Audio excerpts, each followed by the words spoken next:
All right, let's get started here. 49ers versus the Seahawks in a fantasy matchup. Got some good ones. Third string wide receivers.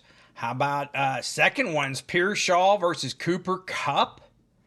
Uh, George Kittle stars. Juwan Jennings versus JSN. McCaffrey versus Walker should be a good one.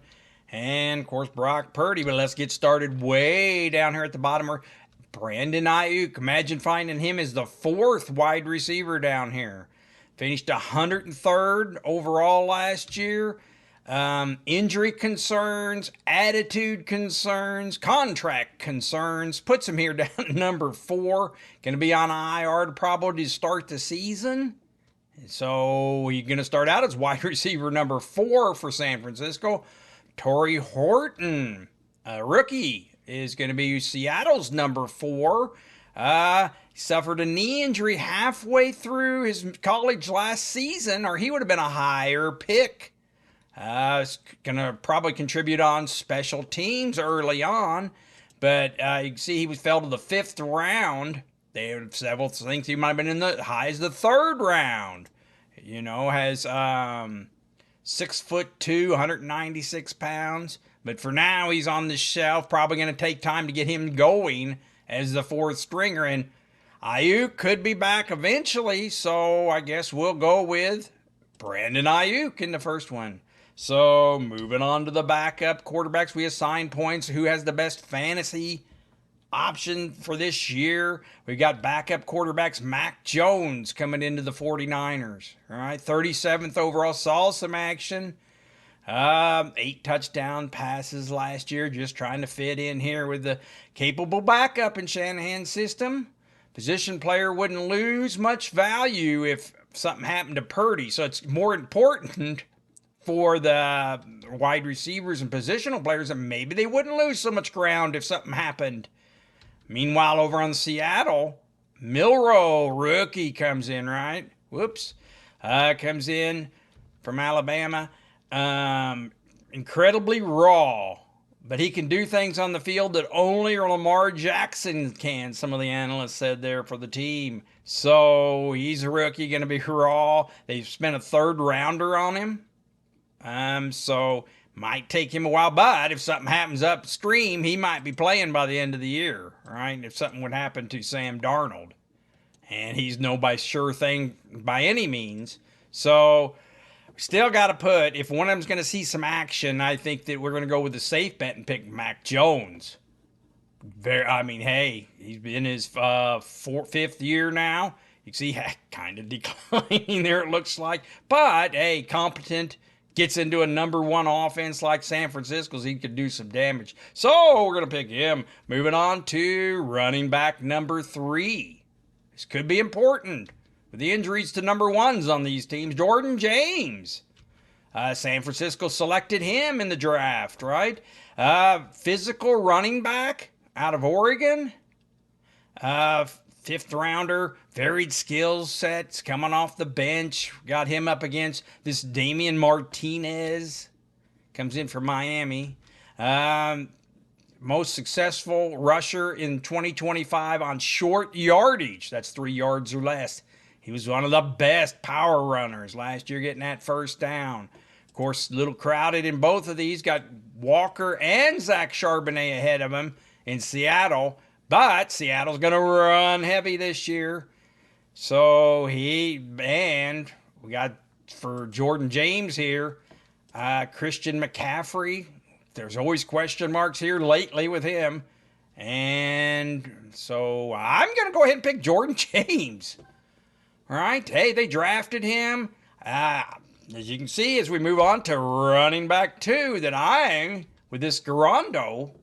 The jury's kind of out on him still. Finished 45th overall. Got into some action last year. 420 yards, 4 touchdowns. One running back start in 5 seasons between Wisconsin and Louisville. Was never a bell cow starter or runner. His missed tackle forced rate was 15.5. That's not very good. You compare it against Mason's at 35%. Jordan Mason's moved on to another team. So Jury's kind of still out on Garando here, even though he got in some action. Of course, he's going against Zach Charbonnet. Finished 27th overall. Has a chance to be the number one there. 8 touchdowns. Walker has missed 10 games in the last 3 seasons. This is going to be a run-heavy offense in 2025 for Seattle. And you can see even when they were in there, one's getting 8.5 points a game, one's getting 5 points a game. That's over several games. But Zach Charbonnet looked sharp in some games, did very good in the games he started when Walker's out, so I don't have to sell this anymore. We're going with Zach Charbonnet as a running back number 2 with the best fantasy potential. I'm not sold on this Garando. You know, good backup potential. Had that great size and speed at the combine, but lightly used in college. So still learning the position. We're gonna go with Zach Charbonnet. All right, hit that subscribe button as the season gets closer. Our fantasy season, you want to be subscribed to get the latest. And give me a thumbs up. Give me a thumbs up. It really helps the channel. Thank you.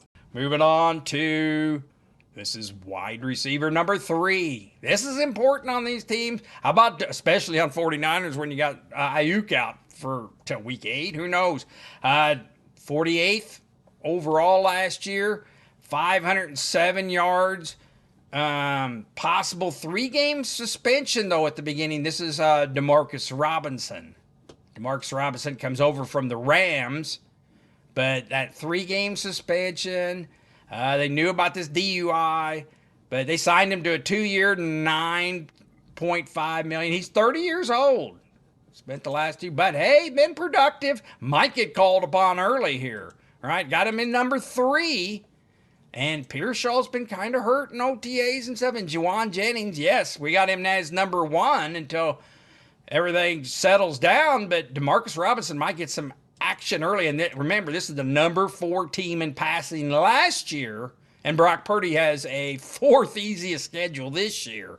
So San Francisco might turn things around. And Demarcus Robinson might be part of that. He's going up against MVS. MVS comes in trying to work in OTAs with the team. Of course, 4 touchdowns last year. Played with New Orleans here. Some bigger games here. I agreed to MVS, 1-year contract. He follows Clint Kubiak to Seattle after 2 years in New Orleans. So you know what they're getting. But with the unsettled, I'm going to go and pick you look here. Demarcus Robinson on the fantasy average did have a little bit more and had those 7 touchdowns around the goal line, right? So we're going to go with Demarcus Robinson. And, excuse me, and we're going to go on to wide receiver number 2. This is part of the reason I went with Demarcus Robinson. Ricky Pearsall, right? First round pick a couple years ago. And they finished 82nd overall. Of course, had a slow start to get started last year, 3 touchdowns. He's dealing with hamstring injuries and OTAs and missing key practice with the team. That's why Robinson, hey, look out for him, kind of. I'm not totally down on him. Of course, going up against Cooper Kupp for Seattle. Brought in from St. Louis, or from the Rams. 710 yards, 6 touchdowns. Cooper Kupp, healthy now. Past 3 seasons, he's played 33 games, but sat out 19. So, yeah, the health's always a concern with Cooper Kupp. But so right out of the gate, it's kind of a concern with this Ricky Pearsall, too. So we're dealing with a health between the two. I'm going to go with, of course, Cooper Kupp. Cooper Kupp's ranked 40th. And they've got Ricky Pearsall ranked 39th. I'm going to go with the known factor with him first. They both have easy schedules. So that's one thing about this little division here. They've got an easy schedule set up. They're both big team passing. But we're going to go with Cooper Kupp. Hopefully everything gets fine. They signed him to a 3-year, $45 million contract. It's kind of a homecoming. He grew up in Washington. And went to Washington University here. So, all right, Cooper Kupp kind of goes there. So we're picking Cooper Kupp. Moving on to tight end. We're getting here 4-3 so far. Of course, George Kittle, everybody knows him. He was the #1 fantasy tight end last year. 10.5 a game, 1,100 yards, 8 touchdowns. I mean, hey, leaned on him. They may lean on him more this year as the wide receivers are unsettled. They did last year. Kittle has finished tight end 3, 2, 3, 4, 2, 5. Always right there in the top 5. Although that was before last year's #1 finish. And he's going up against Noah Fant. Noah Fant's been kind of a disappointment in Seattle. But 29th last year, 500 yards, 1 touchdowns. So much of a disappointment. They drafted Elijah Ario, 50th overall tight end, right? So they bring in a rookie from Miami, obviously. Hey, size, speed, route running ability, play him everywhere. In line, was the 50th overall pick, big size. So he's waiting in the wings. So Noah Fant better shape it up or he's going to be shipped out. So, of course, we're going with George Kittle here. I mean, that's a no-brainer. Right? Hey, 13th schedule, 4th team, solid. They got Brock Purdy under contract. Everything's looking good for George Kittle. So he'll be one of the top tight ends again, like always. Move on to wide receiver #1. Right? A couple years back, you wouldn't have expected Juwan Jennings to be the #1 coming into the season. Right? Finished 27th overall, almost 9 points a game. Just missed that 1,000 yards receiving. Got suspended in the last game. Just missed it. 6 touchdowns. Thrown out of the last game for fighting. Coach, when he gets his chances, he's played really, really well. We're fired up about Juan. And he's in a contract year, too. He's playing for his money this year. Up against JSN. JSN, we're putting him down as #1 over Cooper Kupp. Finished 15th overall last year. Almost 9 points a game, 1,100 yards, 6 touchdowns. Very good. 20th overall in the draft in 2023. So a featured option in Seattle's offense, of course, going to be again. So the consensus rankings has him at 14, and unsure about Juwan Jennings. They have him 35th in rankings. So the bargain here is going to be this Jennings. So they got the 6th easiest position schedule there, although Seattle's receivers have the 10th easiest. So they're set up with easy schedules. So we're going to pick JSN. That brings it to a 7-6 game late. I mean, JSN, hey, he's the more proven commodity here, even though they both had the same fantasy average. And Cooper Kupp comes in, but Juwan Jennings playing. This is close. Closer than this 35-14 ranking. If I'm drafting one, I'm drafting Jennings. But in a head-to-head matchup, I'm going to have to go with JSN. So, because of the value you'd get with Juwan Jennings. And just upside potential there. Where JSN's going to be this full value in the ADP. So, we look at Christian McCaffrey. Right? Christian McCaffrey. 72nd overall. Of course, disappointing season last year. Only played those 4 games. Looked fresh in OTAs. An off-season program. So they have the #1 easy rushing schedule. Currently ranked 8th in consensus rankings. This is up against Kenneth Walker, the 3rd. Finished 29th, right? 7 touchdowns.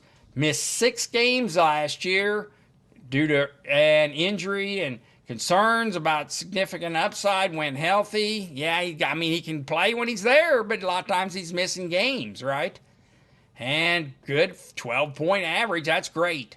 So how's he going to fit in with Charbonnet? I have Charbonnet, who finished 27th last year, and Kenneth Walker, 29th.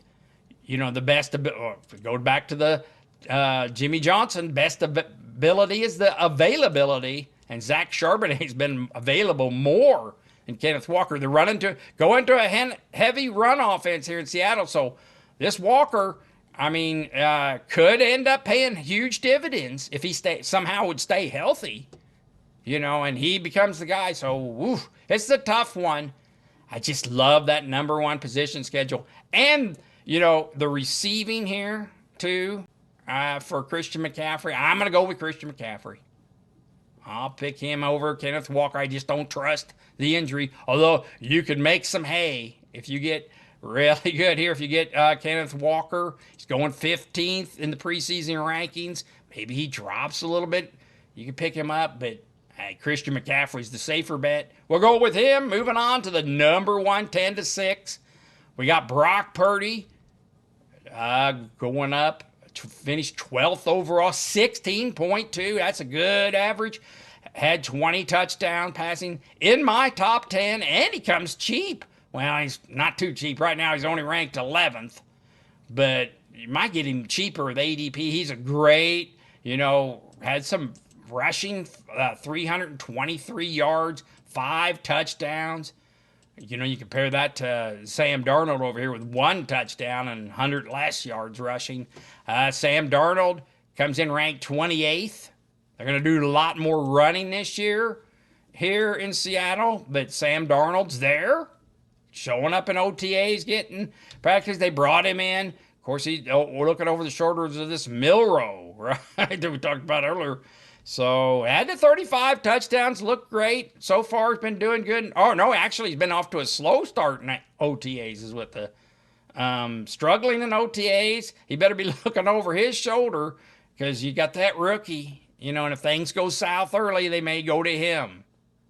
Who knows how. But, hey, we're going to go with 7th easy schedule, though, and Brock Purdy has a 4th easy schedule. I'm really high on Brock Purdy this year. You get him cheap, use him, and if you got something better, you can use it. But we're definitely going with Brock Purdy.